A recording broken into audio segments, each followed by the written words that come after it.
Is it the reason ki people cheat in relationships? Generally have more chance to cheat. We are born selfish. Can we fool our brain into loving something or someone we actually don't love? This is very Controversial. controversial and also very important question. अब ये evolutionary क्या होता है ये भी controversial है. Hello and welcome to the third episode of Settling Down with Shomodip. Today, we have a neuroscientist who got recognition from Harvard Medical School and University of Edinburgh in the field of neuroscience. He is popularly known as Dr. S.K. Sir. In this podcast, we talked about neuroscience, relationships, trauma, and how our brain functions in different situations of life. Let's dive right into the video.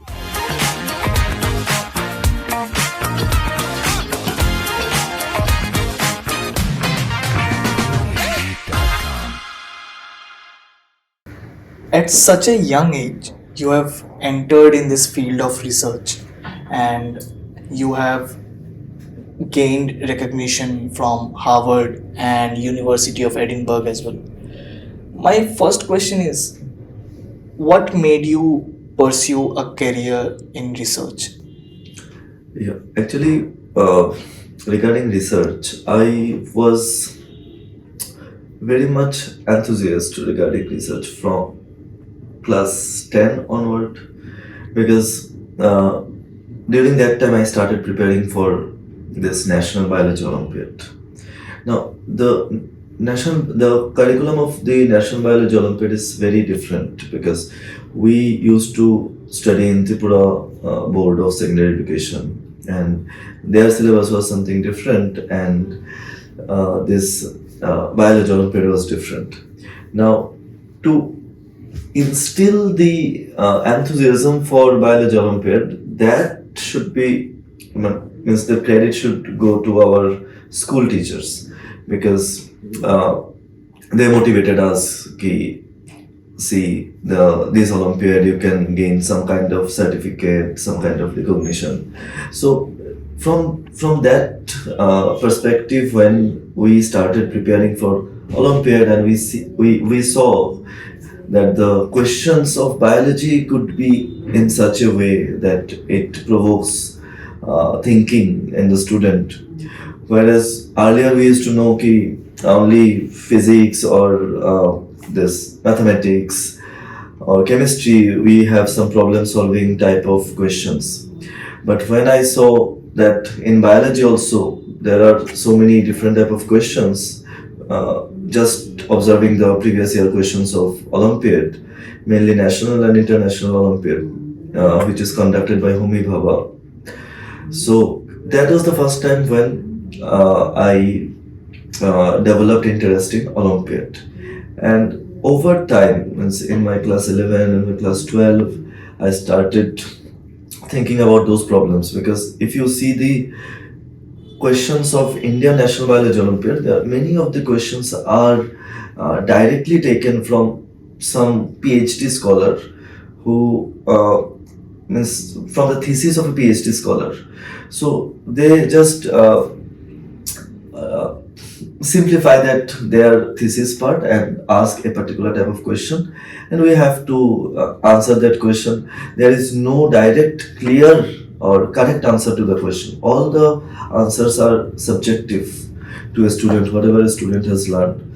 So based on that, actually first my enthusiasm started, and then when I entered into medical college, at first I was very much interested in medicine, but slowly uh, as I went deeper into the research part, I found I can do much better in different fields.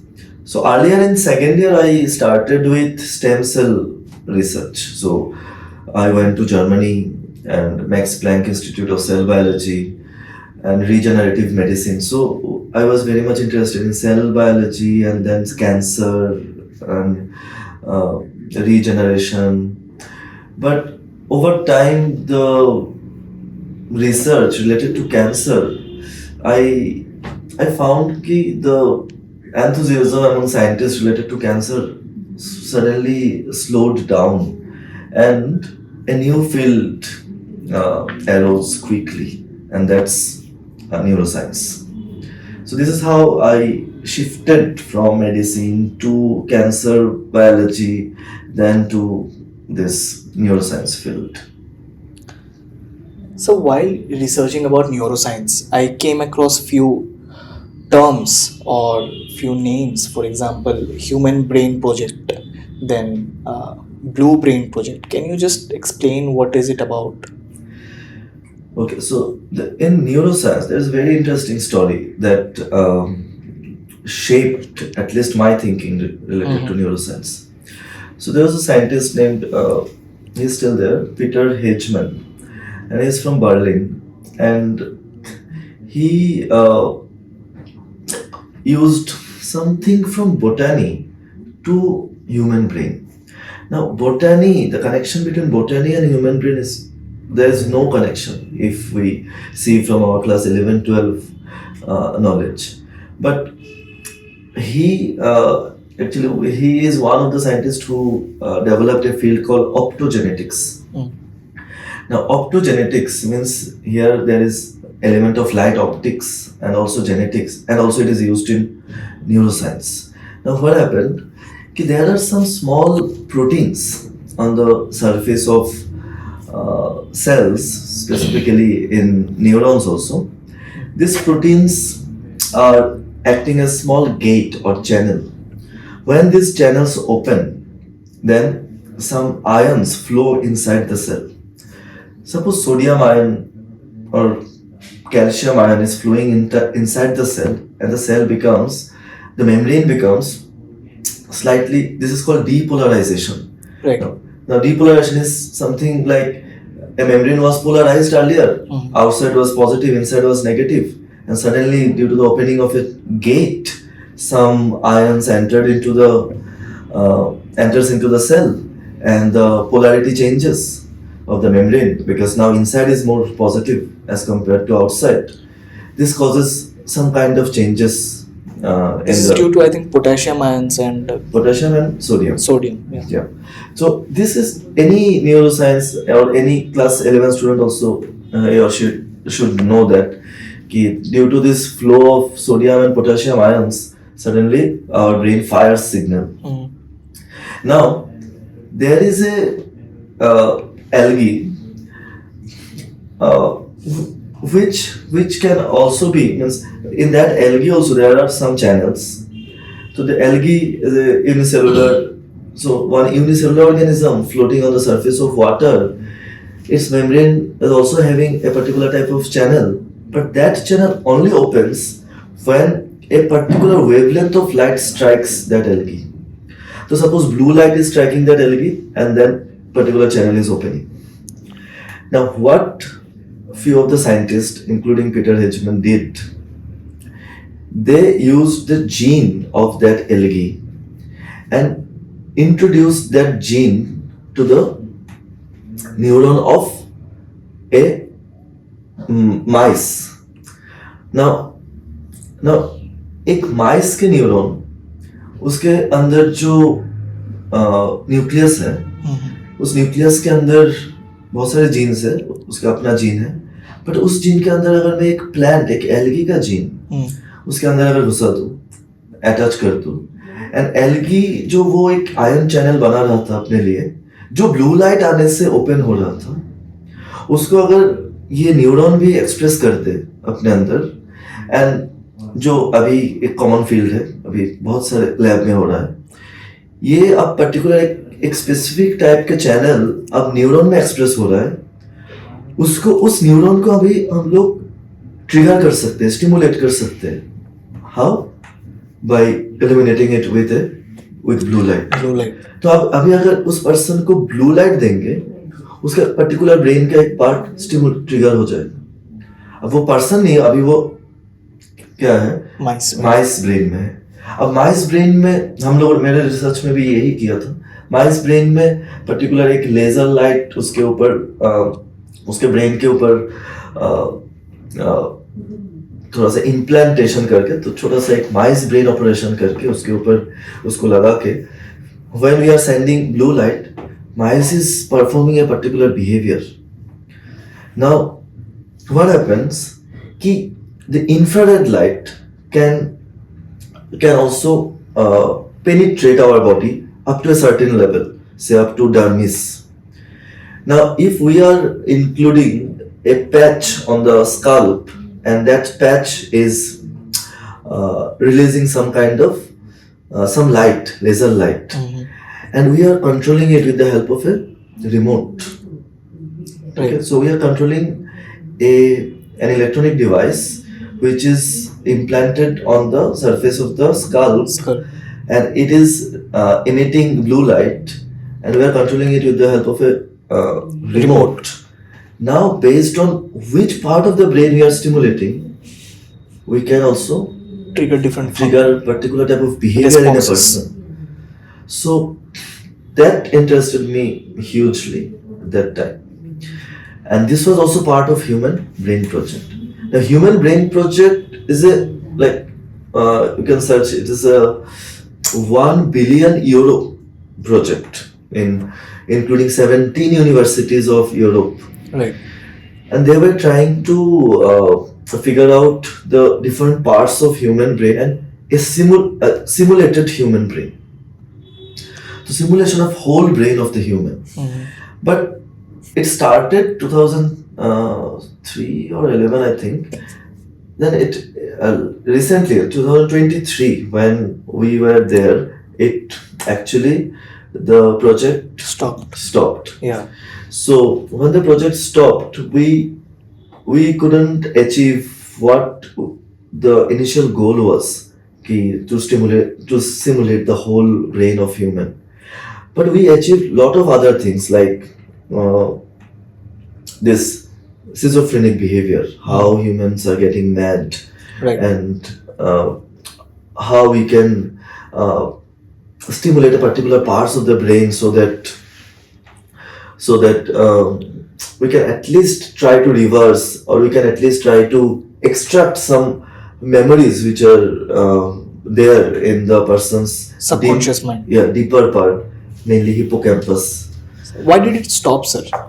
So there was this, first it was linked to computer science, Okay. because people are trying to make something okay, we'll develop a simulated brain, and then we can do some kind of, or some complex stuff with that simulation. But over time, all the neuroscientists who were part of that project, they found out we are not yet equipped with all those instruments that are required to go through all the parts of the brain. We know very well regarding the upper part, or the cortical part of the brain, but the deeper structures which are related to emotions and some other pleasure and sexual stimulation, all this stuff are very deep rooted, and many of the what's it, behavior we cannot explain with the help of just cortical functions. So these are called, actually in biology, this is called emergent property, because we know some part, some lobes, what brain is doing particularly, but the combination of all the lobes, all the structures, because as I've said, 17 to 19 universities, every university was assigned particular parts of the brain. Each university was coming up with different or great theories. This part is doing this thing, we have all this information, evidence. But when we include all this structure, then we can find out there are different other functions which we cannot explain by the separate functions that we have discovered. Sir क्या लगता है कितने सालों में हम लोग ये achieve कर पाएंगे, और कितने सालों में? हाँ, अभी this is the part of human brain is very Complex. complex and very tough to, because so many scientists are working on consciousness. We are just shifting our theory related to consciousness. Now, based on your question, ki how many years it will require, we can go to a more conservative project, that is the Blue Brain project. Here, few नहीं, बहुत सारे scientists जो अभी, that was Europe based, now America में, like in San Francisco and then California. So Paul Allen, who was the co-founder of Microsoft. Microsoft. Now, he started one big institute completely dedicated to brain Right. science, and name is Allen Institute of Neuroscience. Now he left this corporate world and entered into research. He was not equipped with all these things, but he recruited best neuroscientists from all over the world, and which later motivated Elon Musk to also open that this Neuralink. Neuralink Research Center. Neuralink, I think, yeah. So this Allen Institute of Neuroscience, they have started, actually recently finished a project called Blue Brain Project. Okay. And this project, because human brain is so tough, there are billions of neurons. Mhm. So if we just go through a smaller brain, Mm. and the animal is mammal also. Okay. So then we can go for mice. So the whole mice brain, each and every cell, how each cell is connected to other cell, because millions of connections are there. How one cell is connected to another cell, and all these connections we have recently figured out in mice brain. And now we have all the data. It will take another 10 years, maybe 10 years or more, to answer ki how mice is showing different kind of behavior.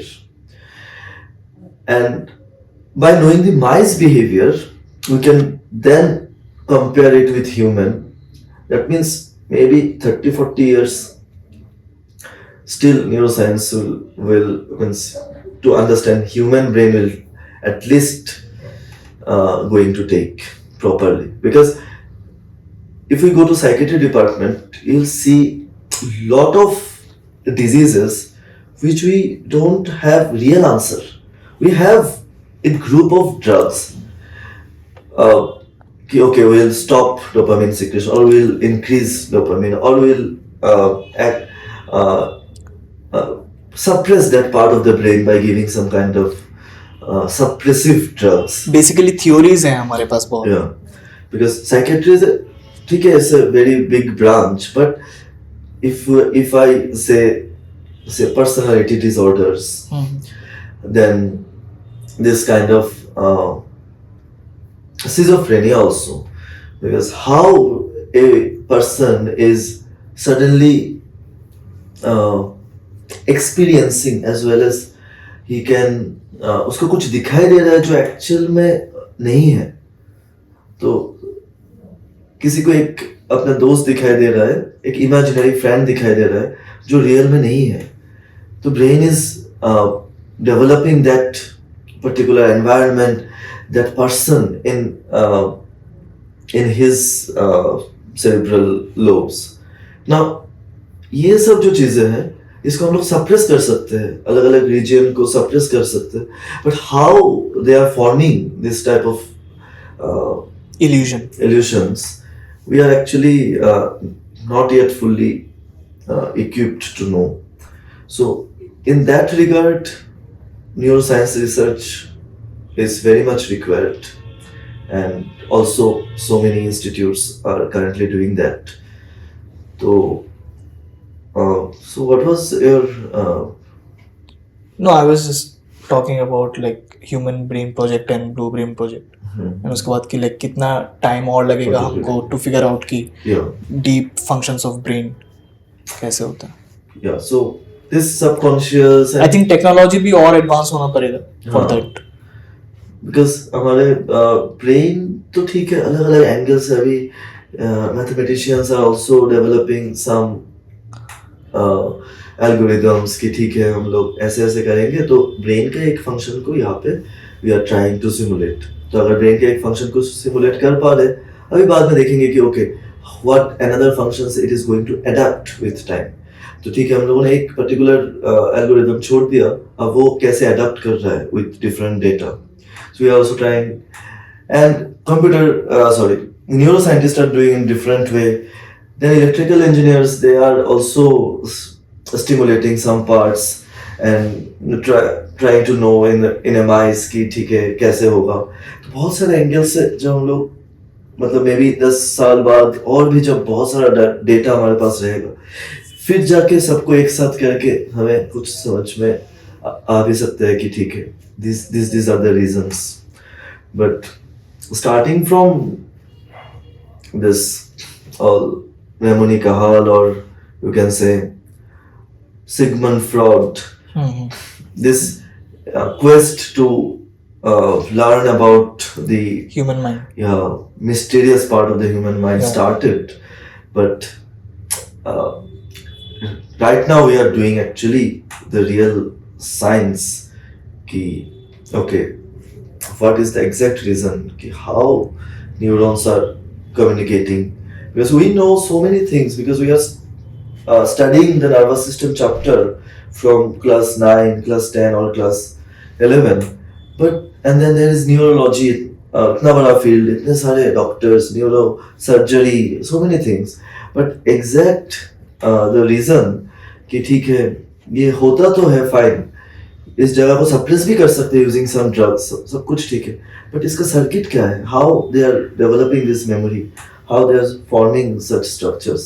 तो these are very tough questions to answer if Right we are now. if we are actually answering in a fundamental way. But if we are answering vaguely कि ठीक है ऐसा ही होता है ऐसा ही होता है, then तो we have all answers. But if we are actually trying to answer fundamentally कि ठीक है कैसे ये न्यूरॉन दूसरे न्यूरॉन के साथ एक मेमोरी, क्योंकि पास तो हो रहा है सम आयंस, अगर कुछ आयन पास हो रहा है तो ये आयनिक फॉर्म में मेमोरी कैसे है, what is the subjective experience in a person. तो ये सब चीज थोड़ा सा और टाइम लगेगा फंडामेंटल आंसर करने.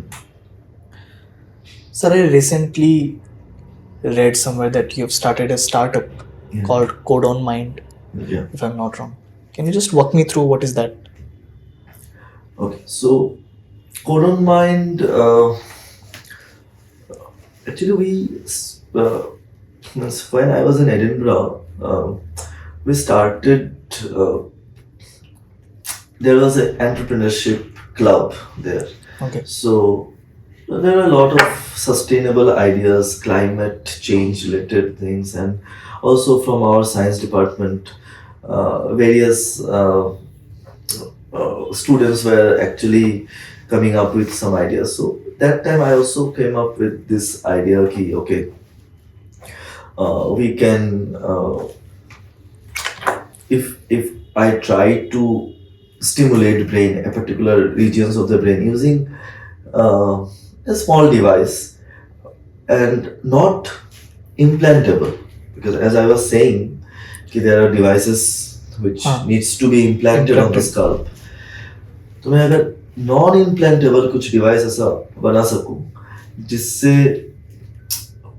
ब्रेन के कुछ पर्टिकुलर रीजन को स्टिमुलेट कर सके, so that we can at least some percentage, not fully, but some percentage अगर मैं एंजाइटी को रिड्यूस कर पाऊँ, मैं अगर डिप्रेशन को रिड्यूस कर पाऊँ, फोकस को इंक्रीज कर पाऊँ, because there are some devices जो कि हॉस्पिटल सेटअप में यूज होता है, एंड जो डिवाइस थोड़ा सा बड़ा डिवाइस है, पर उसको अगर मैं छोटे से मतलब हाउस होल्ड मतलब होम यूज के लिए अगर कुछ बना पाऊँ, इसको थोड़ा सा मतलब डेमोक्रेटाइज कर पाऊँ लोगों के हाथ में, तो जो भी लोग थोड़ा सा अटेंशन डेफिसिट में पास हो रहा है, mostly Indian kids are passing through attention deficit Right. Because this ADHD, attention deficit hyperactivity disorder, is a common problem. Yes, most of the kids are so hyperactive. They are going from this region to this that region, and they are also not able to give proper attention to the class, to the book. So this kind of problem, when in the Western countries, they are coming up with the diagnosis usually or very frequently, because I have read recent article ki okay, ADHD diagnosis is like very frequent there, but in India this kind of diagnosis, because people usually do not go to psychiatrist, क्योंकि psychiatrist एक taboo है ना, taboo है वो, कि पागल के पागल हो डॉक्टर। गया और ऐसा कुछ, बट ये तो नॉर्मल ब्रेन हेल्थ के लिए भी थोड़ा सा चेकअप जरूरी है, जैसे कि हम लोगों ने डेंटल चेकअप को ऐसे कर रखा है, तो साइकेट्री के पास जाना, साइकेट्रिस्ट के पास जाना ऐसा कुछ नहीं है कि it is very what to say unsocial हाँ। Something kind of stuff, but हाँ, अब एक ये अटेंशन डेफिसिट में भी थोड़ा सा हेल्प कर सकता है। आई एम नॉट सेइंग कि मैंने एक बहुत अच्छा मेडिकल डिवाइस बना लूंगा, may be that will do in the long run, may be in 5 years 10 years, but for now at least we can improve 30% 40% this focus, at least we can reduce 40% anxiety, at least when people are taking some kind of drugs, in comparison to that, when they are using this type of device, they'll feel कि या कि मेरा तो बहुत बहुत ज़्यादा मैं अभी गुड फील कर रहा हूँ, मेरा बहुत ज़्यादा घट गया है। So this kind of thing, actually we have this type of device in NHS hospitals, like the hospitals that are in United Kingdom, but we need to go for particular session कि hospital में जाना है, 20 minute का session लेना है या फिर 40 minute का सेशन लेना है, वहाँ पे मेरे ऊपर ऐसा कुछ डिवाइस लगाएगा, सेशन के बाद फिर मैं घर आऊँगा, मुझे फिर 2 हफ्ते बाद एक सेशन का डेट मिलेगा, फिर मैं 2 हफ्ते बाद फिर से जाऊँगा, फिर तो एक सेशन में मुझे बहुत सारा पैसा लग रहा है, तो इसको अगर मैं एक पर्टिकुलर डिवाइस के थ्रू किसी के घर में ही दे दूँ, तो एंड लो कॉस्ट डिवाइस में, then he or she can actually do all this stuff, and even एक साइकेट्रिस्ट भी उसको ऐसे ही प्रेस्क्रिप्शन में भी लिख सकता है कि ठीक है, घर में 1 हफ्ते की ड्यूरेशन में 20 मिनट का 3 सेशन ले लो, तुम्हारा एंजाइटी थोड़ा सा रिड्यूस हो जाएगा। तो this is a very good alternative to chemical drugs that are going inside our system, and जिसका फंक्शन भी बहुत ज़्यादा कुछ काम में भी नहीं आता, क्योंकि केमिकल ड्रग के ऊपर हम लोग बहुत ज़्यादा डिपेंडेंट हो जाते हैं। एक बार अगर पर्टिकुलर पिल मुझे लग रहा है कि उससे मुझे थोड़ा सा बेहतर फील हो रहा है, then over time throughout life में वही पिल लेता जाऊंगा। बट सर ये डिपेंडेंसी तो वो मशीन से भी आएगा। हाँ, मशीन से भी आ सकता है, बट मशीन में हम लोग क्या कर सकते हैं कि जो स्टिमुलेशन पार्ट है उसको थोड़ा थोड़ा करके रिड्यूस कर सकते हैं। पिल में भी हम लोग रिड्यूस कर सकते हैं, मशीन में भी रिड्यूस कर सकते हैं। सो ये सब चीज हो रहा है अभी, एंड बहुत सारे company, western companies, they are doing that, but yeah we need a lot of clinical trials to come up whatever we are trying.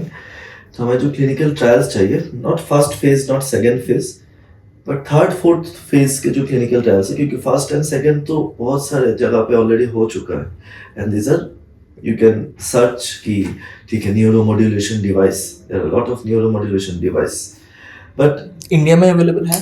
India में भी कुछ आ रहे हैं, जैसे फ्लो न्यूरोसाइंस करके एक है, ओके, स्वीडिश कंपनी है, बट इंडिया में भेज रहा है। Right. So this stuff are there, but now we have to,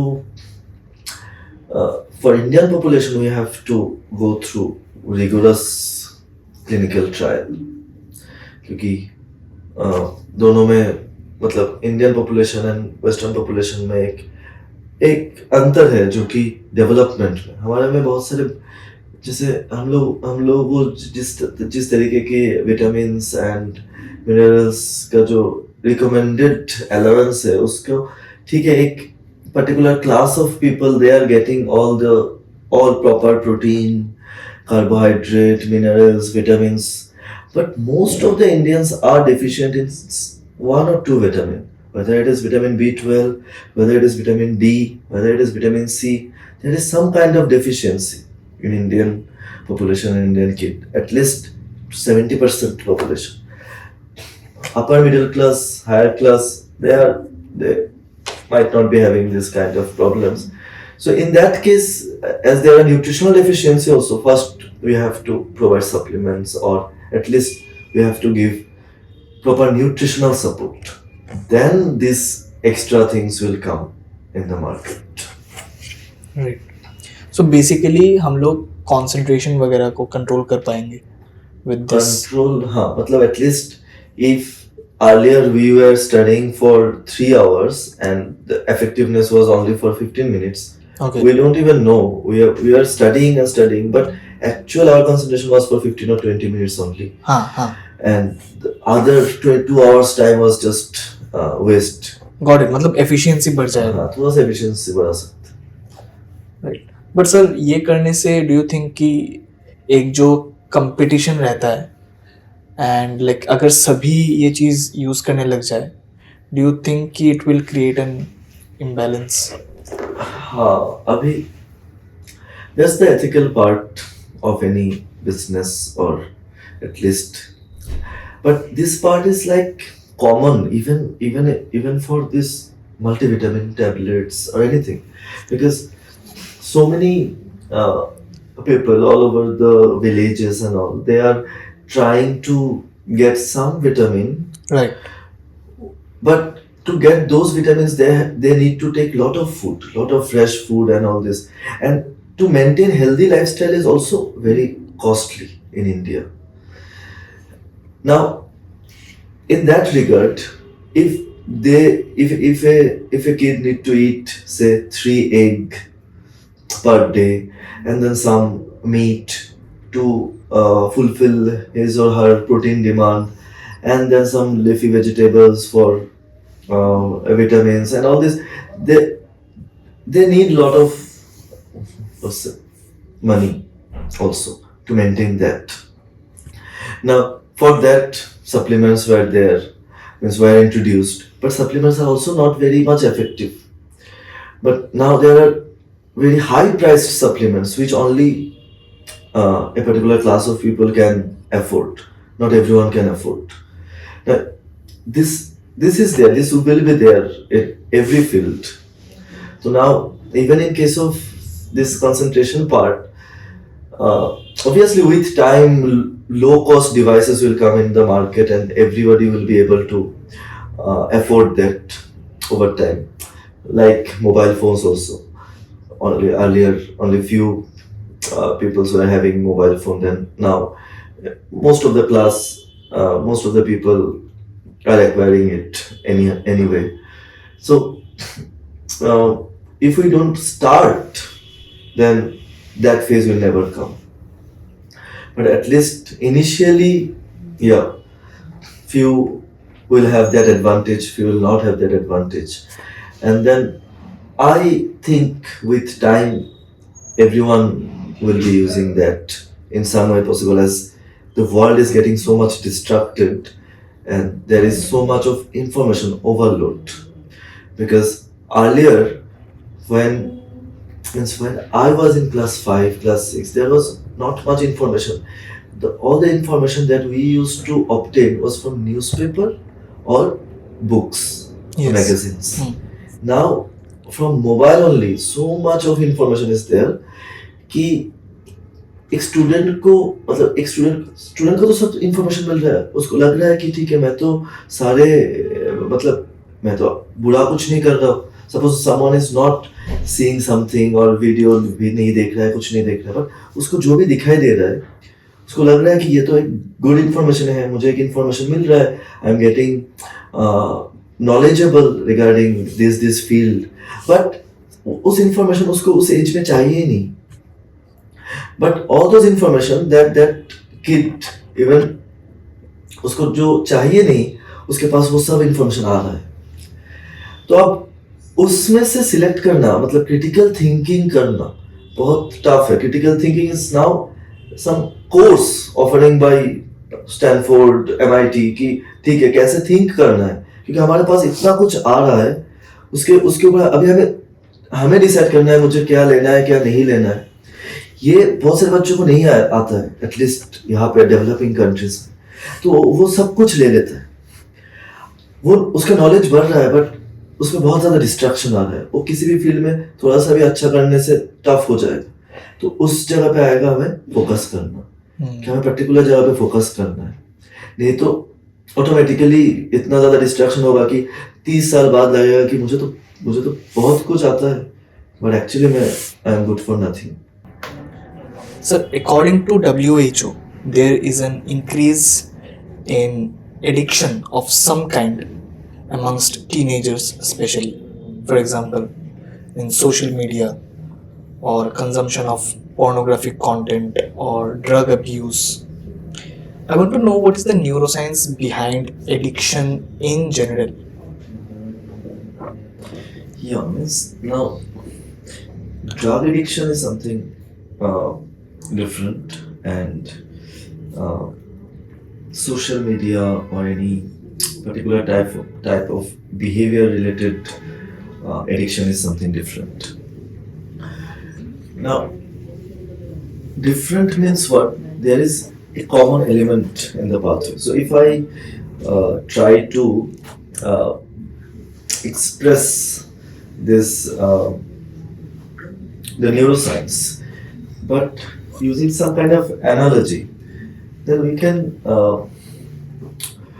so let's say there are three different regions. One is called ventral tegmental area, तो brain में एक reason है VTA, एक रीजन है न्यूक्लियस एक्कम्बेंस करके एक एरिया. सो ventral tegmental area, nucleus एक्कम्बेंस, ये जो दो एरिया है, एक को समझ सकते हो सपोज एक पावर स्टेशन. सपोज एक सिटी है, सिटी का एक पावर स्टेशन है.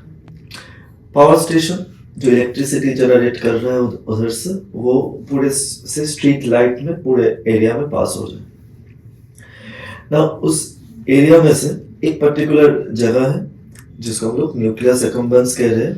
वो एक ऐसा एरिया है जहाँ पे बहुत ज़्यादा लाइट है. सपोज से एक स्टेडियम, वहाँ पे बहुत ज़्यादा लाइट है, उसमें ज़्यादा इलेक्ट्रिसिटी चाहिए सारे लाइट को देने के लिए. अब एक पर्टिकुलर एरिया अगर ऐसा है कि इस एरिया में अगर मैं बाद में फिर लाइट के साथ कंपेयर करूँगा, तो VTA जो एरिया है, टेगमेंटल एरिया जो है, वहाँ से जनरेट होगा सम न्यूरॉन्स जो कि फाइनली रिलीज करेगा dopamine to that region. Dopamine को वो इलेक्ट्रिसिटी के साथ कंपेयर कर सकते हो, जो कि उस स्टेडियम में अब बहुत ज़्यादा लाइट, सब मतलब all the lights are now working. In that condition बार बार क्या हो रहा है, अगर एक पर्टिकुलर केमिकल बॉडी में गया एंड उसके वजह से हमारा ब्रेन का एक रीजन कॉन्स्टेंटली क्या कर रहा है, ज़्यादा से ज़्यादा डोपामिन रिलीज कर रहा है एक पर्टिकुलर जगह पे. अब उस जगह के साथ एसोसिएटेड क्या होगा, उसमें हमें बहुत ज़्यादा एक हाई, मतलब बहुत ज़्यादा फुलफिलिंग फील होगा, एक रिवार्ड, सेटिस्फैक्शन फील होगा. इस सेटिस्फैक्शन के साथ एसोसिएटेड वहाँ पे एसोसिएटेड और एक रीजन है जिसका नाम है एमिगडाला. एमिगडाला का काम क्या होता है, उसका काम है जनरली किसी भी एक्सपीरियंस को एक टैग देना कि वो एक्सपीरियंस एंजाइटी वाला एक्सपीरियंस है या फियरफुल एक्सपीरियंस है या फिर सपोज एक एक्साइटिंग एक्सपीरियंस है. तो एमिगडाला उस पर्टिकुलर एक रिवार्ड को क्या कर देता है, एक पर्टिकुलर टैग दे देता है. तो सपोज एक ड्रग लिया किसी ने, उसकी वजह से उसके न्यूक्लियस एक्कम्बेंस जो रीजन है वहाँ पे डोपामिन आने की वजह से उसको बहुत ज़्यादा रिवार्डिंग फील हुआ, एंड एमिगडाला ने उस एक्सपीरियंस को टैग कर दिया कि एक बहुत अच्छा एक एक्सपीरियंस के साथ, गेटिंग हाई और समथिंग, एक एक्सपीरियंस के साथ उसको टैग कर दिया। अब अब अगर एमिगडाला ने उसको ऐसे टैग किया, एमिगडाला फियरफुल एक्सपीरियंस में भी टैग करेगा। Suppose someone has been chased by violent dog, तो उसको उसको डॉग से फिर जो थोड़ा सा ट्रॉमेटिक एक्सपीरियंस है वो भी उसके एमिगडाला ने ही उसको टैग कर दिया।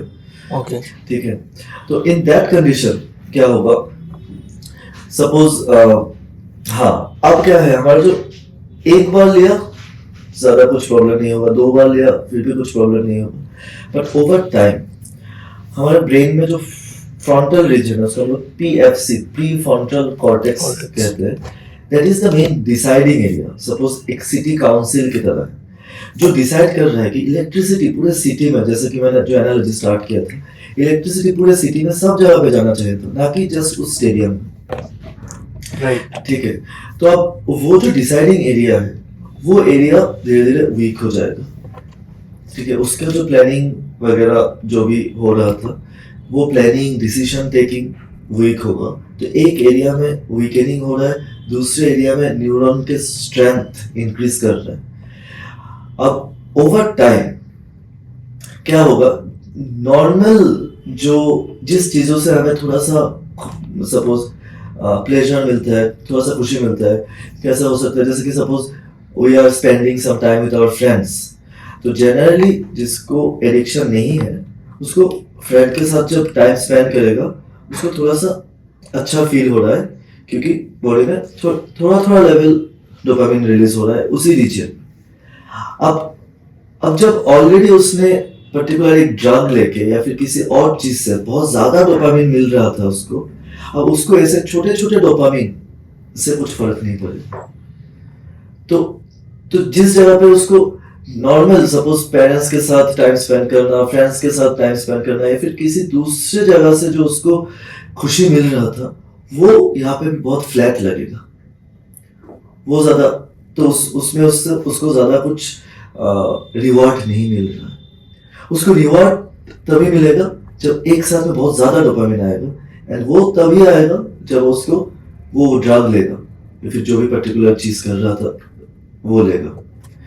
इसका मतलब उस एमिगडाला के जो टैगिंग है इसके वजह से, and frontal pre frontal cortex का जो शटडाउन है, ये दोनों चीजों की वजह से अल्टीमेटली बहुत सारे छोटे छोटे डोपामिन सर्ज जो हमें डे टू डे लाइफ में फील होता है कि कुछ फुलफिलिंग, सपोज एक होमवर्क खत्म कर लिया या फिर कुछ असाइनमेंट कंप्लीट कर लिया, हमें थोड़ा सा इतने देर तक स्ट्रेस में रहने के बाद थोड़ा सा फुलफिलिंग फील हो रहा था, वो चीज अभी हमें नहीं फील हो रहा। हाँ, तो अभी हमें दूसरे वो सपोज सम ड्रग लेने से या फिर वही सोशल मीडिया जहाँ पे मुझे बहुत ज़्यादा लाइक्स मिल रहा है या फिर एक कंटेंट वायरल हो गया, तो ऐसे टाइप के बाकी दूसरे चीज़ों से हमें मिल सकता है पर्टिकुलर डोपामिन सर्च ना, जो उस फील्ड में है जिसका वही काम है तो उसके लिए तो फाइन,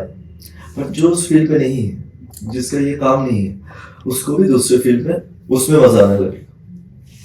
लेकिन इसके पहले क्या था, जो सपोज सम डॉक्टर, सम इंजीनियर, वो भी कंटेंट कंज्यूम कर रहा है। कंटेंट कंज्यूम करने से क्या होगा, उसको बस कंटेंट को कंटेंट की तरह लेना है, and finally they are enjoying and then they are moving on with their day to day life or their work। But जिसका और कुछ काम नहीं है या फिर बाकी कामों में से मतलब बाकी सब वर्क में से उसको यहाँ से ही बहुत ज़्यादा डोपामिन मिल रहा है, तो ओवर टाइम वो बाकी काम मतलब वो डिसाइड ही नहीं कर पाएगा, क्योंकि उसका pre frontal cortex slowly shutting down those few of the circuits। so in that case उस पर्सन को ज़्यादा मज़ा आएगा उस पर्टिकुलर एक्टिविटी करने से। So this is how a kind of analogy of addiction what happens।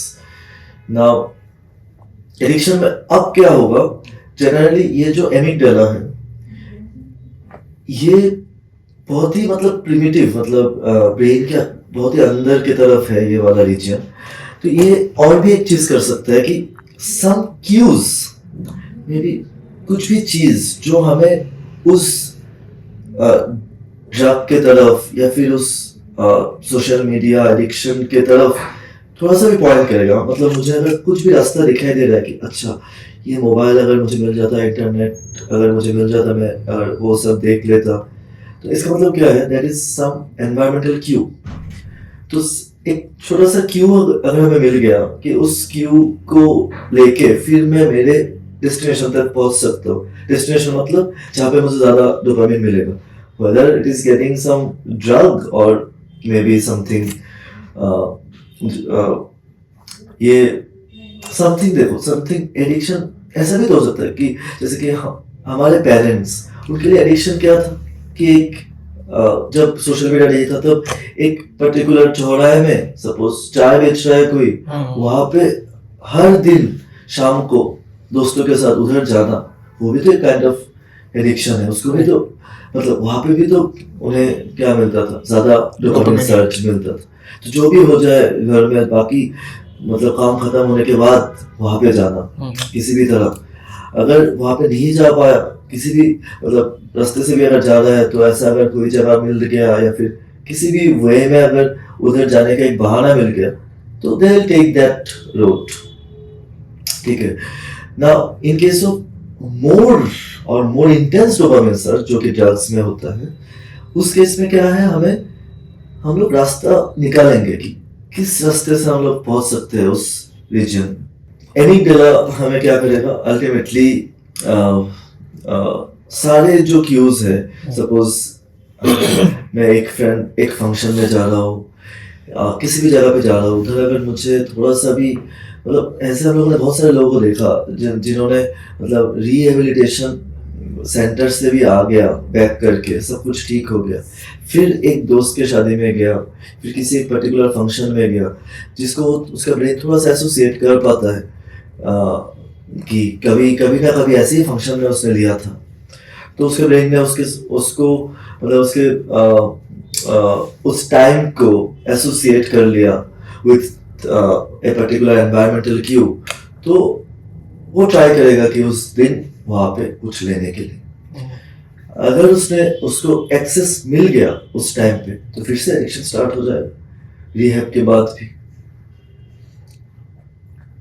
तो सर ये जो आपने मेंशन किया कि prefrontal cortex, is it also responsible for the traumas that we deal with, कि कुछ लोग हम लाइफ में बहुत सारे ट्रॉमास फेस करते हैं, चाइल्डहुड में करते हैं, you know, because of gender discrimination and stuff, बहुत सारी चीज़ों के लिए there are lot of people जो कि ट्रॉमा से गुजरते हैं। So what is the like, मतलब ट्रॉमा होने से ब्रेन को कैसे रिवायर कर सकते हैं हम लोग, या फिर ब्रेन कैसे रिशेप करता है? हाँ, अब again this traumatic memories are also associated with another structure very close to amygdala. Okay.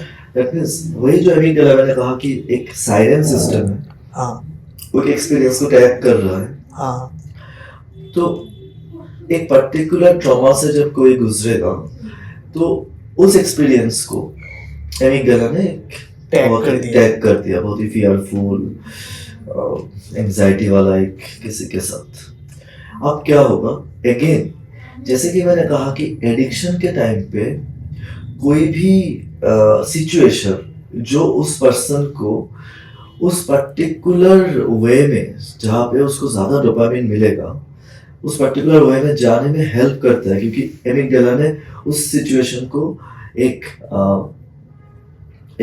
Insightful या फिर एक जहाँ पे उसको बहुत ज्यादा प्लेजर मिल रहा था, एक प्लेजर वाला सिचुएशन में जाने में हेल्प कर रहा था, कि वो सारे एनवायरमेंटल क्यू को ले रहा था कि अच्छा अभी फंक्शन है, अभी सम पूजा है, कि now I can go to that, मतलब किसी भी जगह से मैं ले सकता हूँ ये सब कुछ। तो वो अगर किसी ने उसको रोक दिया तब तो ठीक है, नहीं तो नेचुरल टेंडेंसी होगा कि किसी ना किसी वे में उस लाइन में जाने का। Now, सिमिलरली जब ट्रॉमेटिक एक्सपीरियंस होगा तब भी तो एक फियरफुल, मतलब ये अब ऑपोजिट है, वहां पे था प्लेजर वाला एक्सपीरियंस के साथ टैग कर दिया था। अब ये एक fearful टैग उसमें है। अब क्या होगा, एनीथिंग, मतलब सपोज दोस्तों के साथ चल रहा है, एनीथिंग जो कि थोड़ा सा भी उस एक्सपीरियंस के करीब भी अगर है, तो क्या करेगा, एमिगडाला के साथ एसोसिएटेड एक पार्ट है हिपोकैम्पस, वहाँ पे लॉन्ग टर्म मेमोरी स्टोर रहता है। अब लॉन्ग टर्म में भी अभी बहुत सारा अच्छा कुछ भी हो सकता है, बट उस लॉन्ग टर्म मेमोरी जो है, फियरफुल एक्सपीरियंस रिलेटेड मेमोरी, वो अब इस एनवायरनमेंट में उसका फ्लैशबैक आना स्टार्ट हो जाए। अगर ऐसे फ्लैशबैक आएगा तो उस कंडीशन में, क्योंकि वो डीपर ब्रेन स्ट्रक्चर है, तो सुपरफिशियल ब्रेन स्ट्रक्चर जो है, अगेन प्री फ्रंटल जो कॉर्टेक्स है, उस उसके ऊपर ये हावी हो जाएगा हिप्पोकैम्पस वाला पार्ट। तो अगेन क्या हो रहा है, सेम एमिगडाला किसी एक एक्सपीरियंस को ऐसे टैग कर दिया था जो कि लॉन्ग टर्म में टैग हुआ था, एंड देन अभी वो स्टोर्ड है, एंड सडनली अगर एनवायरनमेंट उसके सामने ऐसा है जो थोड़ा सा भी उस फियरफुल एक्सपीरियंस के करीब भी है, नॉट दैट एक्सपीरियंस बट उसके आसपास का भी अगर उसको लग रहा है, उस कंडीशन में उसका डिसीजन टेकिंग स्टॉप हो रहा है, वो प्रॉपर डिसीजन नहीं ले पा रहा है, उसको पूरा कंप्लीटली फ्लैशबैक आ रहा है फ्रॉम दैट हिपोकैम्पल रीजियंस। तो उस इसमें चेंज करना बहुत टफ है, क्योंकि these are deeper parts of the brain, ठीक है, एंड वो इवोल्यूशनरी कंजर्व्ड है, मतलब बहुत सारे एनिमल से भी ह्यूमन आते आते जो इवोल्यूशन हुआ है उसमें ये वाला पार्ट कंजर्व रहा है। क्योंकि एक एनिमल ने भी, जिसने सपोज एक प्रे है डियर, उसको किसी मतलब एक टाइगर ने क्या किया था, चेस किया था ना, उससे बच गया उस टाइगर से। वो जब उस टाइगर से बच गया, उसके लॉन्ग टर्म मेमोरी में है कि क्या क्या एक्सपीरियंस रहा था जब वो उस जगह पे खाने के लिए गया था, कैसा साउंड आया था, हवा का स्ट्रोक कैसा था उस टाइम पे, किस डायरेक्शन से वो टाइगर आया, तो ये सब उसके उसके मेमोरी में है, लॉन्ग टर्म मेमोरी में। अगर अभी टाइगर नहीं भी है, अगर सपोज हम लोगों ने जस्ट एक आवाज कर दिया उस तरीके का, वो भागेगा, क्योंकि उसका एक लॉन्ग टर्म मेमोरी में वो स्टोर है। सेम चीज ह्यूमन में जब हुआ है, ह्यूमन में तो ठीक है, थोड़ा सा ब्रेन का जो अपर पार्ट है, cerebral cortex, वो बड़ा हो गया, but inner part is almost same as that of that animal। तो इस कंडीशन में क्या हो रहा है, ये वाला पार्ट अपर थिंकिंग वाला पार्ट से, जहाँ पे हम लोग ज्यादा थिंक कर सकते हैं, डिसीजन टेकिंग एबिलिटी है, उसके ऊपर हावी हो जाता है। तो ये बहुत दिन लगता है ऐसे, इसीलिए काउंसलिंग होता है, साइकियाट्रिक काउंसलिंग। एक दिन में कुछ नहीं होगा, बहुत दिन लगता है उसको कवर करने में। A lot of musicians या फिर artists जो हैं, they have gone on record to say कि the use of marijuana has helped them in increasing their creativity या फिर productivity। हाँ। तो हम लोग इंडिया में तो at least it is band and it is illegal, मतलब ये this is a drug. How true is it, like what is the neuroscience behind it and is it actually true? हाँ, अब इसके ऊपर कुछ स्टडीज है, ज्यादा तो स्टडीज है नहीं। कुछ स्टडीज में ये देखा गया कि लो concentration of this cannabis marijuana can increase concentration, but not in normal individual, but the individuals who were, say, slightly autistic, because autism is a spectral disorder, because बहुत सारे हम लोग भी ऑटिस्टिक हो सकते हैं, बट मुझे ज्यादा ऑटिज्म है या कम ऑटिज्म है, इसलिए इसको कहा जाता है ASD, ऑटिज्म स्पेक्ट्रल डिसऑर्डर। तो ये एक स्पेक्ट्रम की तरह है। अब बहुत सारे बच्चे बाय बर्थ थोड़ा सा ज्यादा अटेंशन डेफिसिट है, बट किसी ना किसी चीज में उसका क्या हो सकता है, ज्यादा कंसंट्रेशन लग रहा है, नॉट इन एवरीथिंग। नाउ जिसका अटेंशन थोड़ा सा कम है, ज्यादा कंसंट्रेट नहीं कर पा रहा है जनरल कंडीशन में, उसको अगर थोड़ा थोड़ा मतलब बहुत लो कंसंट्रेशन में अगर कैनबिस दिया जाए तो उसमें थोड़ा इम्प्रूवमेंट के चांसेस है। ओके, वैसा देखा गया। बट अगर जैसे कि नॉर्मली जो लोग थोड़ा सा डीप वर्क कर पाते हैं, सपोज आधा घंटा बैठ के भी थोड़ा डीप वर्क कर पाते हैं, बिकॉज ओवर टाइम हम लोग डीप वर्क बहुत कम करते हैं। जैसे जो हम लोग सपोज क्लास 9-10 में थोड़ा सा भी एनुअल एग्जाम के पहले बैठ के पढ़ते थे, ओवर टाइम कॉलेज में जाने के बाद देन अगर साइंटिफिक फील्ड में नहीं जा रहे, सपोज कॉर्पोरेट वर्ल्ड में जा रहे, किसी और जगह पे जा रहे, तो जनरली उतना स्टडी भी फिर नहीं होता जो हम लोग क्लास 10 में करते थे, छोटे क्लास में जो करते थे। तो इतना डिस्ट्रैक्शन में उतना भी नहीं होता। तो उस टाइम पे देखा गया है कि बहुत सारे लोग कॉलेजेस में जाके जब थोड़ा थोड़ा मतलब बहुत सारे लोग ऐसे एडिक्शन, मतलब मैरिजुआना एडिक्शन में आ जाते हैं। एंड बहुत सारे इंस्टीट्यूट्स में, even in medical colleges, engineering colleges, student को लगा कि मैं इसको लेके थोड़ा सा मेरे जो डिस्ट्रैक्टनेस है उसको थोड़ा सा रिड्यूस कर पाते हैं, तो करके थोड़ा सा काम ज़्यादा कर पाते हैं। बट लॉन्ग टर्म में देखा गया कि it reduces memory also, it reduces working memory. बहुत सारे लोगों को ज़्यादा याद नहीं रहता है। So there are lot of bad effects, lot of good effects. But good effect क्या है, लो कंसंट्रेशन में शॉर्ट पीरियड के लिए गुड इफेक्ट देखा गया है। बट जब ये हाई कंसंट्रेशन में हो जाते हैं एंड क्रॉनिक यूज हो जाता है, तब देखा गया कि मेमोरी डेफिसिट होता है। डोजेज के ऊपर डिपेंड करता है। डोजेस के ऊपर डिपेंड करता है। अब डोजेस के ऊपर तो ऑब्वियसली डिपेंड करेगा, जैसे कि मैंने कहा कि एडिक्शन में ओवर टाइम क्या होगा कि कम केमिकल से, वही न्यूक्लियस एक्कम्बेंस वाला जो पार्ट है ब्रेन का, उसको हम लोग अभी मतलब क्या नहीं कर सकते, स्टिमुलेट नहीं कर सकते पहले की तरह। तो ओवर टाइम ऑब्वियसली बढ़ाना पड़ेगा डोज, मुझे उतना फील करने के लिए कि मुझे कामनेस मिल रहा है। तो ऑब्वियसली एक पर्सन धीरे धीरे अपना डोज बढ़ाएगा, क्योंकि उसको पहले की तरह कामनेस फील ही नहीं हो रहा है। तो जो एक सिगरेट से स्टार्ट करता है, 10 सिगरेट में चला जाता है, 20 सिगरेट में चला जाता है पर डे, ऑब्वियसली उसको वो जो एक एंजाइटी से या फिर स्ट्रेसफुल सिचुएशन से थोड़ा सा जो एस्केप मिल रहा था कुछ टाइम के लिए, वो वाला अभी एक सिगरेट से नहीं मिल रहा है, 5 सिगरेट से मिल रहा है। तो ऑब्वियसली उसको डोज बढ़ाना पड़ेगा, धीरे धीरे उसकी मेमोरी में इफेक्ट होगा। तो that is also important to consider. बहुत सारे आर्टिस्ट भी इस चक्कर में ओवर टाइम, ठीक है, जब 30s 40s में था तब तो ठीक है, देन 50s में आते आते बहुत ज़्यादा मेमोरी डिग्रेड कर गया। राइट, मैंने इंस्टाग्राम पे एक पोल डाला था कि कौन से questions if you had to ask an neuroscientist, तो बहुत सारे लोगों ने बहुत सारे क्वेश्चंस भेजे थे। तो एक ये है कि sir can we fool our brain into loving something और someone we actually don't love? Is it possible for us to fool our brains? Now this topic is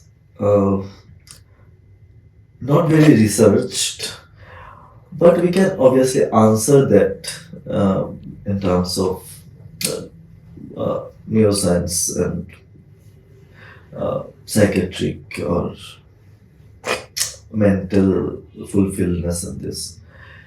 Usually what happens ki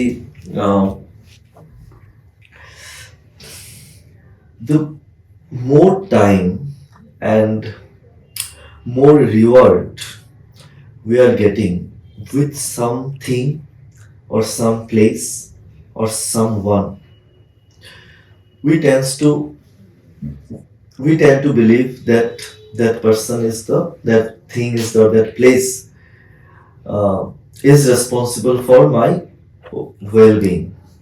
तो मैं well-being के साथ associate कर देता हूँ मैं उसको। अब generally as we are little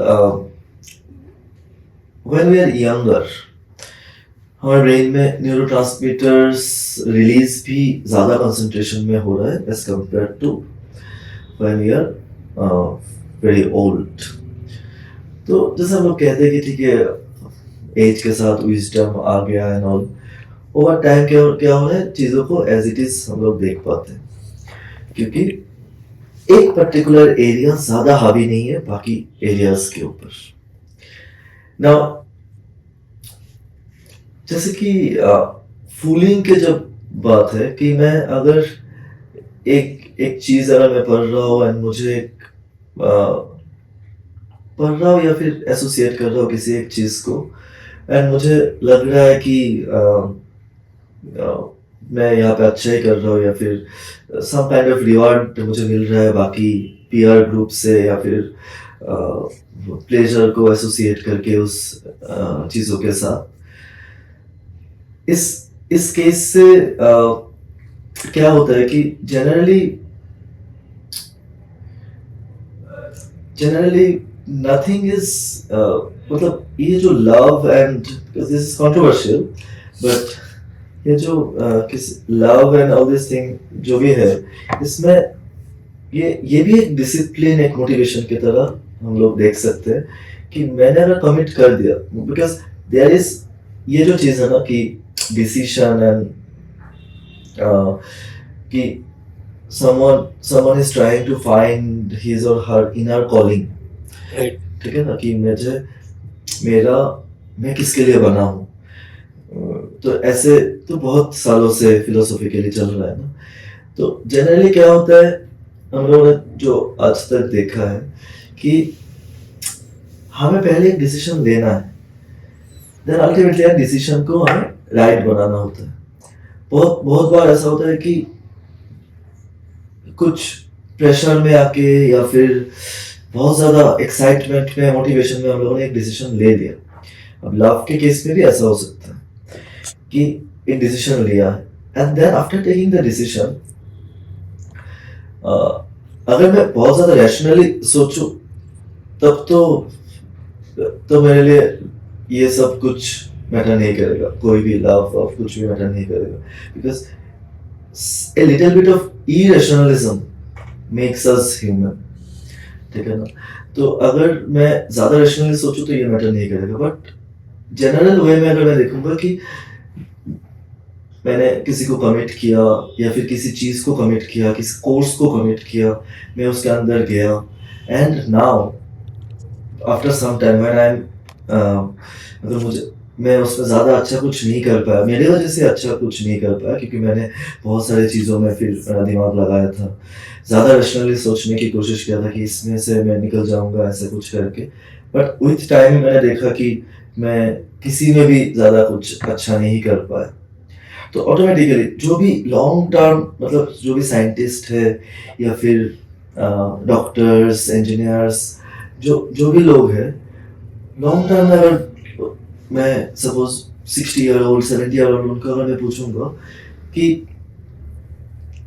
successful होने के पीछे उनका मेन उसने क्या किया तो उन्होंने क्या किया एक्चुअली एक चीज को कमिट करने के बाद या फिर एक बार डिसाइड करने के बाद उसमें लगा रहा बहुत दिन एक ही चीज में लगा रहा तो फूलनेस तो ठीक है हम लोग फूल तो बना सकते हैं बट हमें फूल बन के रहना है if we want to achieve something ठीक है ना तो अगर मैं फूल बन के रह सकता हूँ बहुत दिन कमिट करके उसमें रह सकता हूँ then with time ऑटोमेटिकली कुछ ना कुछ हो जाएगा एंड अगर मैं बहुत ज़्यादा रैशनली सोचूंगा तो तब मुझे लगेगा कि नहीं मैंने कुछ गलत कर दिया एक वो डिसीजन तो ठीक नहीं था वो डिसीजन ठीक नहीं था इसलिए first we have to take the decision then we have to make it correct rather than thinking about which decision was correct. Correct. हाँ. ठीक है. So you were talking about rationalism and मतलब rational thinking. तो मैं sir ये पूछना चाहता हूँ कि how does our brain choose partners in general? हाँ अब ये evolutionary क्या होता है ये भी controversial है क्योंकि मैं अगर कहता हूँ कि we are looking for heart we are not seeing any physical appearance, anything. That is also not true. A book is judged by its cover. हाँ, book is not judged by its cover. मुझे book के अंदर देखना है, तो वो भी generally true नहीं है क्योंकि first level एकदम क्योंकि वो 2 दिन बाद ठीक होगा पर पहले तो मैंने decide कर लिया. First level पे जो मेरा decision होता है वो generally physical appearance के ऊपर ही होता है सारे animals में. Right. ठीक है ह्यूमंस में भी फिजिकल अपीयरेंस में भी होता है देन फिर हम लोग देखते हैं बिहेवियर एंड ठीक है, जिस जहाँ पे मुझे ज़्यादा रिलीफ फील हो रहा है, जहाँ पे मुझे ज़्यादा सिक्योर फील हो रहा है, these are like the reward, कहाँ से हमें मुझे ज़्यादा रिवॉर्ड फील हो रहा है। अब यंगर एज में क्या होता है, वही एडिक्शन की तरह, जहाँ पे मुझे ज़्यादा डोपामिन सर्च मिल रहा है, तो ज़्यादा डोपामिन सर्च वो यंग एज में होता है, पर थोड़ा सा एज बढ़ने के बाद फिर ज़्यादा डोपामिन सर्च से भी कंपैरिजन में हमें actually we are looking for something that क्या करता है कि हर दिन एक छोटा सा डोपामिन सर्च थोड़ा सा सर्च हमें मिले, जो कि जैसे कि मैंने कहा था कि हमारे पेरेंट्स को वो जो चाय वाले दुकान में जो एक अड्डा देता था, उस केस में एक्चुअली थोड़ा सा डोपामिन सर्च है, तो दे कैन डू और they could do anything for their friends, जो 4-5 फ्रेंड के ग्रुप थे, ठीक है ना। This is also a kind of love, this is not that much different from the feeling same है ऑलमोस्ट। सो यहाँ पे मैं कह सकता हूँ कि जनरली क्या होता है कि जब फर्स्ट सर्च या फिर फर्स्ट जब वही कोई प्रपोज कर रहा है, प्रपोज अगर कोई कहता है कि love at first sight and something everything is dependent on physical appearance, then आता है फिजिकल अपीयरेंस या फिर सपोज किसी का आवाज, साउंड, वो भी sometimes we associate many things with smell, क्योंकि हमारा जो लिम्बिक सिस्टम है वो ऑल्फैक्टरी लोब के साथ बहुत ज़्यादा एसोसिएटेड है। तो स्मेल एक इम्पोर्टेंट एनवायरमेंटल क्यू है, क्योंकि कुछ सीजन में हम लोगों को बहुत ज़्यादा अच्छा लगता है, या फिर हम लोग कहते हैं ना कि रेन एसोसिएटेड स्मेल, या फिर गाँव का स्मेल, फिर समथिंग एक जगह से associated some kind of smell, वो हमें बहुत पुराना कुछ मेमोरीज के साथ एसोसिएट कर देते हैं। तो उसके साथ एसोसिएट करके हम लोग क्या करते हैं, उस टाइम के उस एक्सपीरियंस के ऊपर डिपेंड करके हम लोग किसी को अप्रोच कर सकते हैं उस टाइम पे। अगर मुझे अगर उस एनवायरनमेंट से निकाल के पूरा कंप्लीटली डिफरेंट एनवायरनमेंट पर रखा जाए, तो मुझे लगेगा कि वो वाला डिसीजन तो ठीक नहीं था। पर हम जैसे कि कॉलेज कैंपस के अंदर एक पर्टिकुलर टाइप ऑफ एनवायरनमेंट होता है। वर्क, जब अगर कोई निकल के वर्क एनवायरनमेंट पे चला जाए, कॉर्पोरेट वर्क, वहाँ पे जिसका कॉलेज में लव नहीं हुआ, वर्क एनवायरनमेंट पे वो अलग टाइप के लव होगा। तो ये सब उस एनवायरनमेंट के ऊपर भी डिपेंड करेगा कि उसने किसको अप्रोच किया, कैसे लव हुआ एंड ऑल दिस स्टफ। अब नेक्स्ट आएगा कि वो लॉन्ग टर्म में जाएगा कि नहीं जाएगा, that depends on shared experience, कैसा शेयरिंग चल रहा है। जब भी किसी जगह पे जा रहा है, सपोज मूवी देखने को गया, तब उस टाइम पे जैसे there are very famous Hollywood movies like Notebook and some movies जहाँ पे दिखाया गया कि मेले में जा रहा था, they were doing some kind of when adrenaline rush occurs together between two person, suppose कोई हॉरर मूवी देख रहा है, सपोज कोई वो जो क्या होता है ना, मेरी गो व्हील या फिर फेरिस व्हील वहाँ पे चल रहा है, तो एक साथ में मतलब एक एक्सपीरियंस शेयर हो रहा है। तो इस केस में क्या होता है, हमेशा अगर शेयर्ड एक्सपीरियंस किसी के साथ चल रहा है बहुत दिनों से, ऑब्वियसली वो हो जाता है एक kind of long term bonding. So that is also associated with reward system, serotonin and dopamine part. तो वो ठीक है, केमिकल वाला पार्ट छोड़ देते हैं, but this is the general tendency कि पार्टनर लोग कैसे चूज करते हैं कि पहले तो अप्रोच कर देते हैं, उसके बाद ये शेयर्ड एक्सपीरियंस अगर सही रहता है या फिर ट्रॉमेटिक रहता है या फिर नॉट सो हाई, मतलब दोनों मिलके हाई एंड लो मिलके न्यूट्रल हो गया, तब ज्यादा चांस रहता है कि छूट जाने का। तो सर आपने एक चीज मेंशन की कि वो रिवॉर्ड सिस्टम यहाँ पे भी काम करता है, एंड आपने पहले भी बोला था कि when we were talking about addiction कि जो लोग एडिक्टेड होते हैं वो लोग थोड़ा एवरीडे दे वांट कि थोड़ा हाई रिवॉर्ड वाला चीज मिले उनको। तो sir is it the reason कि पीपल चीट इन रिलेशनशिप्स? हाँ, this is very controversial, very important question कि ओवर टाइम सबको क्या लगता है कि everyone will going to feel that कि क्या होगा, पहले जैसा हो रहा था, पहले जैसा रिवार्ड मिल रहा था वो नहीं है अभी। राइट, ठीक है, जैसे ऑलमोस्ट काइंड ऑफ वही रिसेप्टर के फिजियोलॉजी, साइनेप्स के फिजियोलॉजी के ऊपर डिपेंड कर रहा है। तो जैसा पहले, अभी अभी ये हैबिट या फिर डिसिप्लिन में जनरेट होना चाहिए। एंड जैसे कि बहुत सारे बुक में, जैसे रिचर्ड डॉकिंस के सेल्फिश जीन वाला बुक, कि we are born selfish and we learn this altruism something called, कि मैं दूसरों के लिए कुछ करूँगा। ये सब चीज़ हम लोग बाद में सीखते हैं। ये डिपेंड कर रहा है हमारे डेवलपमेंट के ऊपर। Otherwise like all animals we are always, मतलब हमारा birth, we are by birth we are selfish. ठीक है, अब इस केस में क्या होगा कि विथ टाइम हमारा कनेक्शन थोड़ा सा, तो मतलब अभी सेम फेरिस व्हील में जाके उतना ज्यादा डोपामिन, मतलब अगर सर्च नहीं होगा। हाँ, सर्च जो भी हो रहा है उसका हम लोग रिसेप्टर उतना ज्यादा नहीं ले पा रहे, तो बिकॉज़ वी आर हैबिचुएटेड। हाँ, हैबिचुएटेड, उसको टॉलरेंस कहा जाता है। टॉलरेंस, हाँ। ठीक है, तो अब उतना ज्यादा अगर नहीं होगा, अब यहाँ पे डिपेंड करेगा, बॉन्डिंग डिपेंड करता है सेरोटोनिन के ऊपर, दूसरा केमिकल। तो अभी डोपामिन के ऊपर डिपेंड नहीं करता, तो इसके ऊपर अगर डिपेंड कर रहा है तो यहाँ पे क्या होता है, मोस्ट ऑफ द केस में फीमेल में ज्यादा सेरोटोनिन रिलीज होता है एज कंपेयर टू मेल। तो ये अगेन कंट्रोवर्शियल है। Okay. That means, But it is a fact, right? हाँ, that means males generally have more chance to cheat as compared to female, क्योंकि female में first ज्यादा tough होगा, क्योंकि dopamine क्या होता है कि मेल्स एंड फीमेल डोपामिन के लेवल में मेल्स में ज्यादा आएगा as compare to female brain. But over time female में सर ऑक्सीटोसिन होगा, मैं सेरोटोनिन कह रहा हूँ। ऑक्सीटोसिन लेवल जो है वो फीमेल में ज्यादा होगा एज कंपेयर टू मेल, मतलब सिक्रीशन, जो न्यूरॉन्स जो काम कर रहे हैं।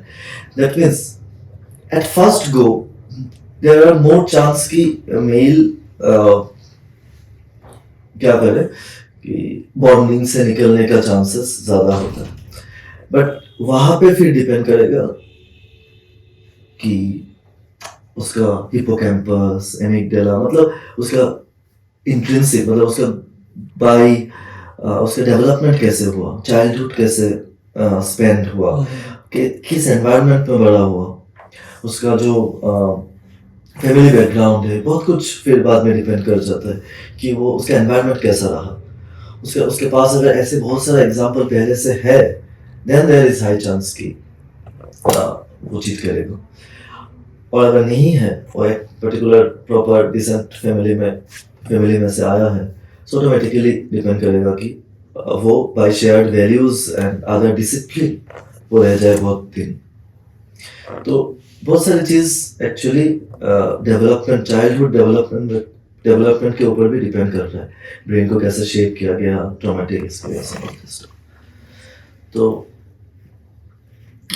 तो again very less studies are there, because emotional लेके ज्यादा स्टडीज तो हमारे पास है नहीं। But this is the general क्या होता है कि न्यूरोबायोलॉजी इन दिस फील्ड। ठीक है सर, अभी थोड़ा let's talk about the tuition centre that you are running right now in Tripura. That one.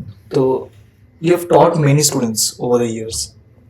What difference do you notice between students when you first started and students now? What is that one major difference कि लगता है कि ये बहुत change हो गया?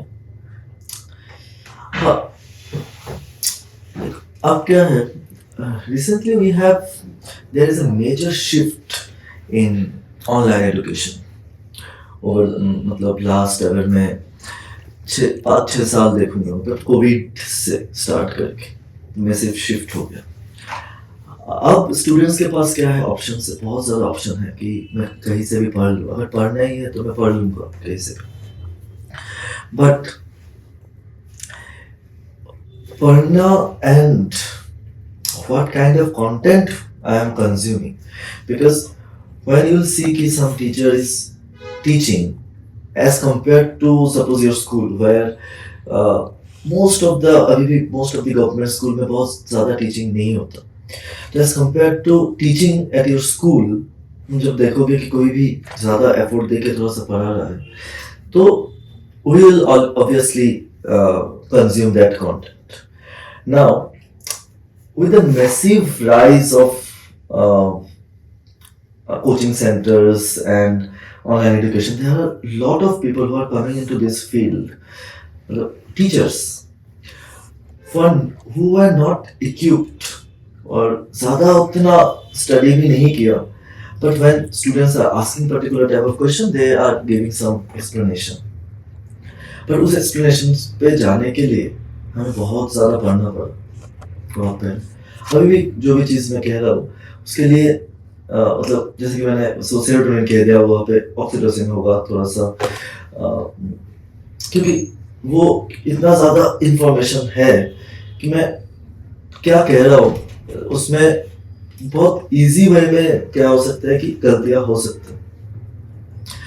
अब मैं अगर सुपर सिंप्लीफाई करने के लिए एक पर्टिकुलर टॉपिक को मैंने अगर उसका एसेंस साइंटिफिक एसेंस से अगर मैं वहाँ पे नहीं रखा, सो ऑटोमेटिकली स्टूडेंट भी उसका साइंटिफिक एसेंस नहीं लेगा। जनरली एक एनालॉजी यूज करके सपोज मैंने याद कर लिया पीरियोडिक टेबल का 20 एलिमेंट, कुछ एक निमोनिक्स देखे कि राहुल घर जा रहा था, ऐसे करके उसके कुछ याद कर लिया।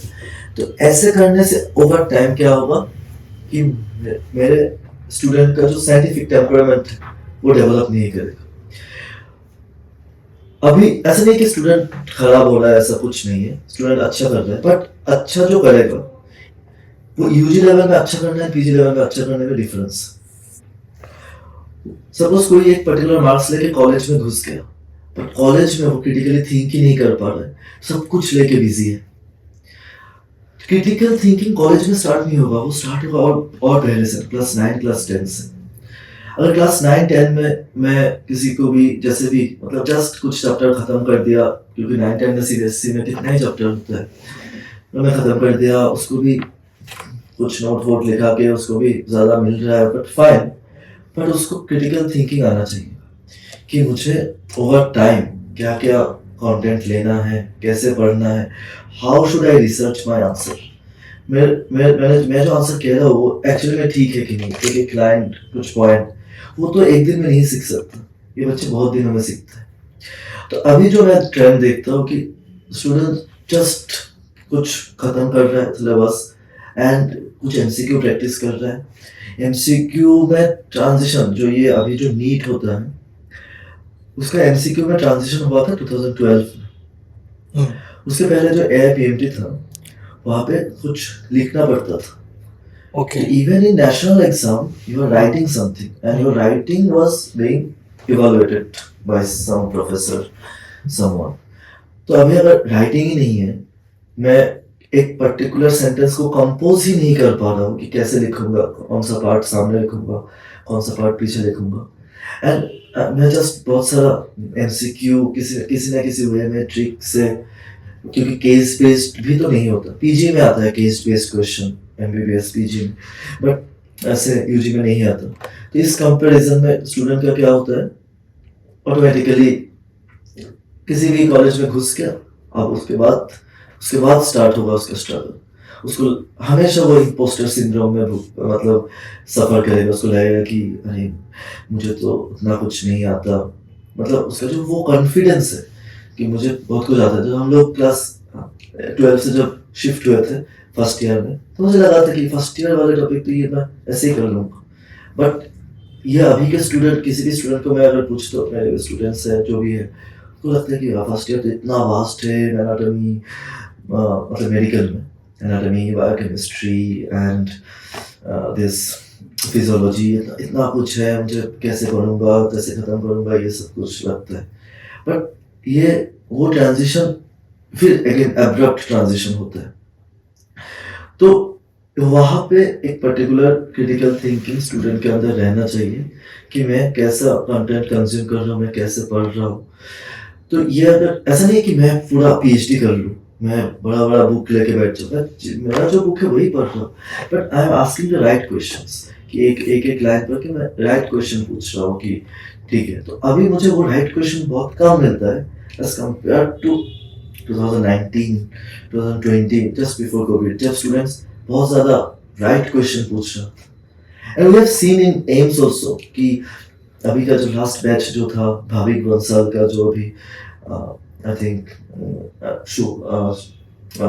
शुभम मेरे स्टूडेंट है, वो भी एम्स में है। उनका जो बैच पे था, दे वर वेरी मतलब वेरी नॉलेजेबल। ओवर टाइम क्या हुआ, उतना नॉलेजेबल बैच एम्स में भी नहीं रहा। बट नहीं रहा मतलब अभी they are more into the business कि ठीक है इतना ही पढ़ना है, इतना ही करेंगे। But earlier people are exploring more research and all this, मतलब हर जगह पे देख रहा था कि देयर वर कलेक्टिव नॉलेज कि मैं ये भी कर सकता हूँ, वो भी कर सकता हूँ। तो उनका कॉन्फिडेंस डिफरेंट लेवल पे था, अभी कॉन्फिडेंस डिफरेंट लेवल पे है। Now we are also producing, but they are these students are kind of more workforce, proper workforce है, बट एक ही लाइन पे वर्क करे। लाइक एग्जाम क्रैक करना है, हाँ, एक बस वही दिमाग में रख के पढ़ना, हाँ, not like taking interest in the subject. जैसे कि हम लोगों को पता है ना कि जो यूपीएससी की तैयारी करते हैं ऑटोमेटिकली उनको पॉलिटिक्स के बारे में पता होता है, मतलब क्योंकि इतना फील्ड है, इतना राइट। बहुत सारे चीज़ों की हिस्टोरी के बारे में, जियोग्राफी के बारे में, इतने सारे जगह से उनको थोड़ा थोड़ा करके नॉलेज, तो कुछ ना कुछ नॉलेज तो कोई रह जाता है दिमाग। बट जनरली अभी के बच्चे जो फिजिक्स केमिस्ट्री बायोलॉजी पढ़ रहे हैं just for cracking NEET exam, तो उनको बायोलॉजी के वही एनसीईआरटी वाले जो लाइन्स है, वो लाइन उसको पता है कि राइट कॉर्नर में है या लेफ्ट कॉर्नर में है, पेज के किस जगह पे है, वो सब याद रहता है। पर उसी लाइन को ही अगर मैं थोड़ा सा एक्टिव वॉइस, पैसिव वॉइस घुमा के पूछूं तो थोड़ा सा प्रॉब्लम हो जाता है स्टूडेंट्स। तो वो एजुकेशन अब इस लेवल पे थोड़ा सा आ गया है, जिसको आप लोग कुछ कर नहीं सकते क्योंकि एनटीए का पैटर्न भी ऐसे ही था, तो ऐसे ही करना पड़ता है अभी in general student related. Sir 11th में बहुत सारे स्टूडेंट्स बायोलॉजी लेते हैं इस उम्मीद से कि they will be appearing for the NEET examination. So उनके लिए आपका क्या सजेशन रहेगा सर कि when like they are just starting their journey for NEET examination, like to pursue their career in medical sciences, तो उनके लिए क्या एक सजेशन रहेगा आपके साइड से? नहीं, फर्स्ट तो मेरा सजेशन रहेगा कि आप मैथ मत छोड़ो, क्योंकि एक स्टूडेंट अगर मैथ छोड़ रहा है, ठीक है ना, तो बाद में फ्यूचर में उसके लिए कुछ लाइन बंद हो जाएगा। ठीक है, मैथ को उतना मतलब जेई के हिसाब से पढ़ने की जरूरत नहीं है, बट इस स्कूल का जो बुक है वही आर डी शर्मा वाला एनसीईआरटी, वो सब देख लो। उसका ही मतलब अगर मैं उतना लोड ही नहीं ले पा रहा हूँ,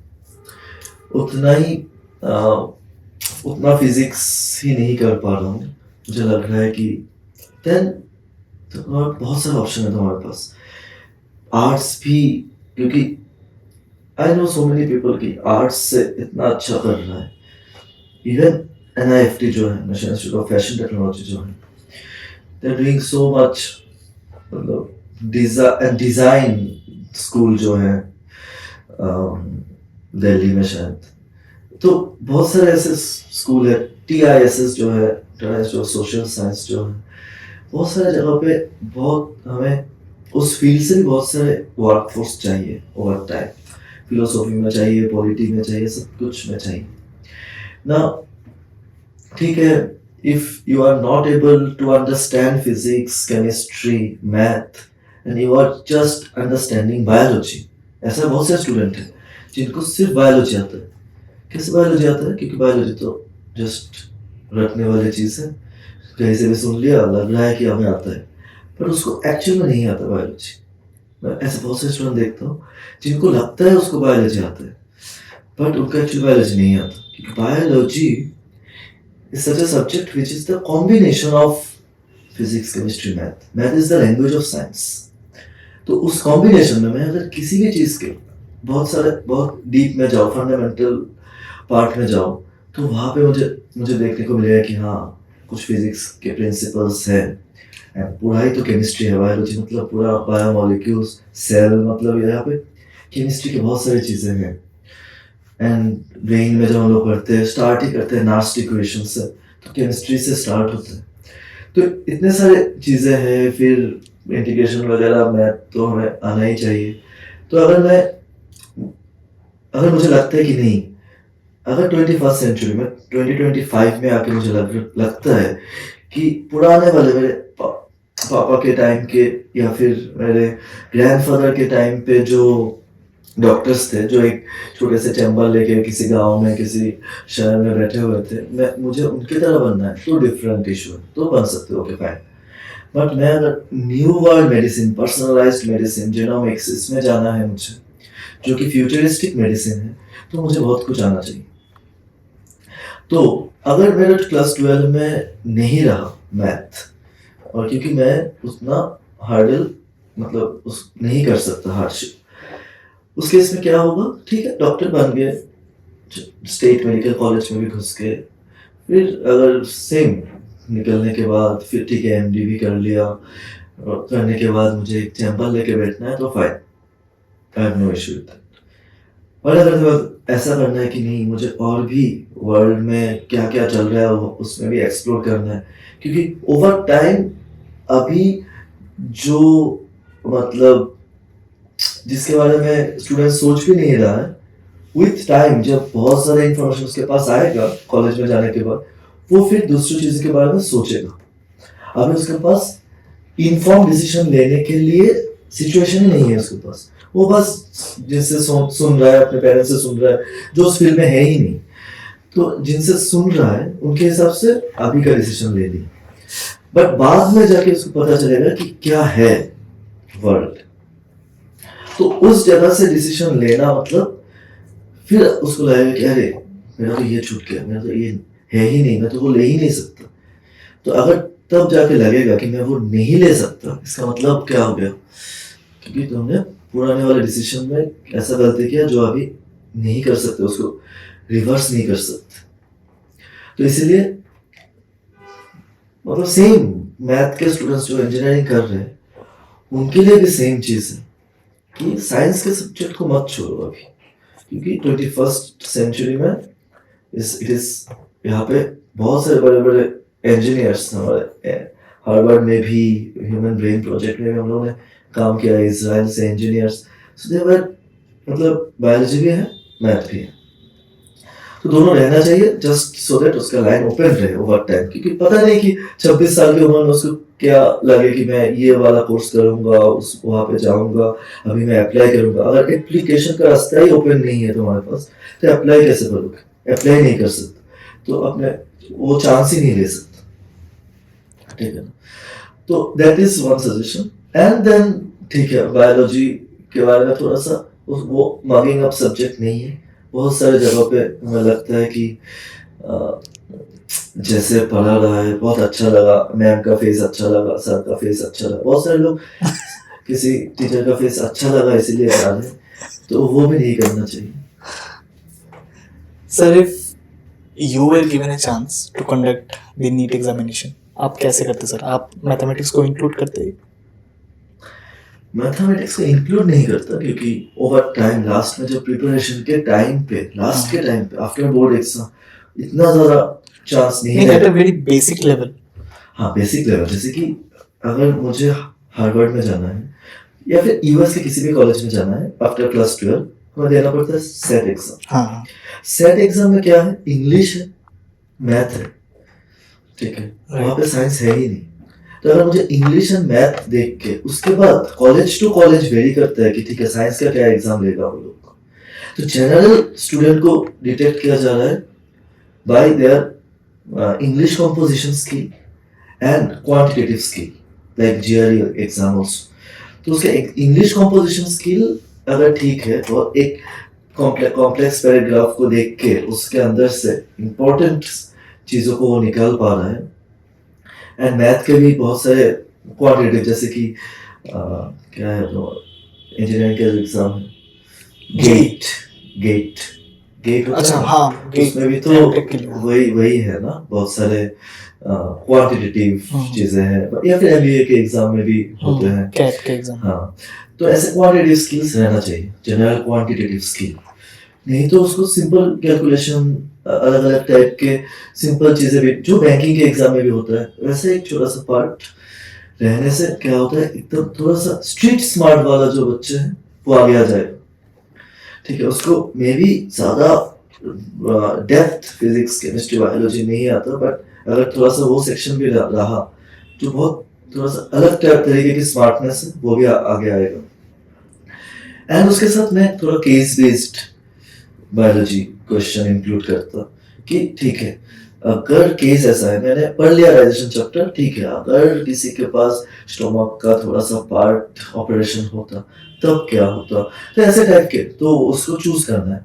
तो उसको जो 4 ऑप्शन है, चारों ऑप्शन में से ऐसा नहीं है कि कोई भी ऑप्शन कंप्लीटली इनकरेक्ट है, चारों ऑप्शन है उसमें एक है बहुत ज्यादा करेक्ट, एक है लेस करेक्ट, मतलब लेस करेक्ट मतलब एक है मोस्ट एप्रोप्रिएट, अभी भी कहा जाता है नीट में this is the most, we choose the most appropriate answer, but वहां पे एकदम क्लियर कट रॉन्ग रहता है ऑप्शन। अगर क्लियर कट रॉन्ग नहीं है एंड अगर मैं बहुत सारे ऑप्शन को क्या देता हूँ, एक को 100% मार्क्स देता हूँ, एक को 80% मार्क्स देता हूँ, एक को 50% मार्क्स देता हूँ, देन क्या होगा एक अलग तरीके का मार्क आ जाएगा हमारे पास।